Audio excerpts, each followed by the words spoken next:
Good afternoon everybody and welcome back to my channel. It's Sunday afternoon and I'm about to receive some guests for Sunday afternoon tea, so I thought why not make something keto friendly, delicious, that would go well with a high tea. So I will be making other things to accompany my pound cake. That's my famous pound cake. So on that note, without any further delay, let's get started and make this delicious vanilla butter pound cake. So for this recipe, you're going to need 8 eggs at room temperature, 2.5 cups of almond meal, baking powder, salt, stevia and cream cheese, and last but not least, vanilla essence. Oh, I forgot, of course there's also the butter.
I'm going to be naughty and I'm going to take the corner piece, which is baker's privilege. So here goes the taste test.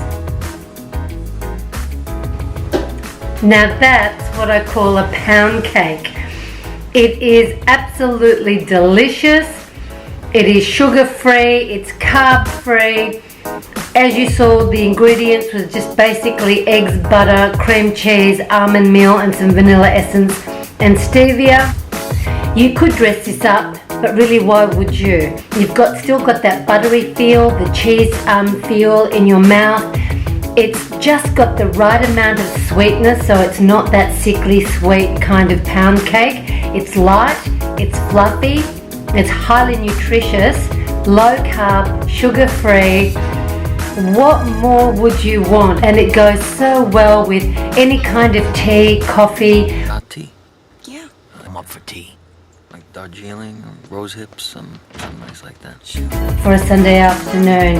Like I said, I've had this little corner piece and now I'm just going to let the pound cake cool down, and then I'm going to start making some cucumber sandwiches and some other little treats for my guests this afternoon.